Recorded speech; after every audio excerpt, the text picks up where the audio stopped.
how to write English handwriting அப்படிங்கிறத என்ன செய்வோம் பார்க்கணும். நீட்டாக எல்லாமே எழுதுவீங்க. அந்த ஏ லெட்டர் ஏக்கு எல்லா இங்கிலீஷ் ஹேண்ட்ரைட்டிங்கும் நீங்கள் என்ன பண்ணணும்னா கிளாப் வைஸில் எழுதணும். ஒன்றா பார்த்து எழுதுகிற மாதிரி ஆகணும். இது தமிழில் எழுதும்போது இந்த பக்கம் பார்த்தா ஆன்டி கிளாப் வைஸில் எழுதும். அப்படி எழுதுனாதான் என்ன வரும், ஹேண்ட் ரைட்டிங் நல்லா வரும். இப்போ இங்கிலீஷ் ஹேண்ட் ரைட்டிங்கில் மொத்தம் 3 தான். என்ன standing line, ascending line, descending line, அப்புறம் என்னது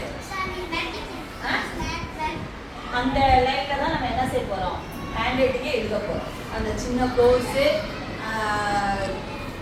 அந்த மாதிரி. இப்போ இங்கே கவனி, நம்ம இங்கே 4 லைன்ஸ் கொடுத்துருக்காங்க இல்லையா?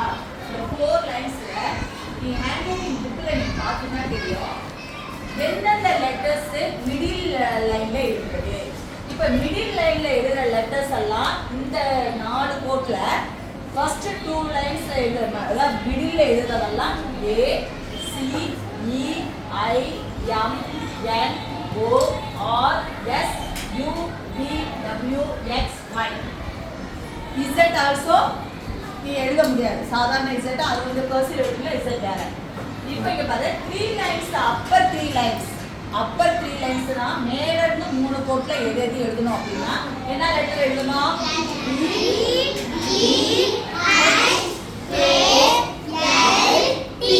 அதுதான் இந்த only one letter F. F வந்து நீ என்ன எழுதுனா 4 லெட்டர்ஸையும் பண்ற மாதிரி நீ கவர் பண்ற மாதிரி எழுதணும். 4 லெட்டர்ஸையும் கவர் பண்ற மாதிரி உள்ள எழுத்து என்னது?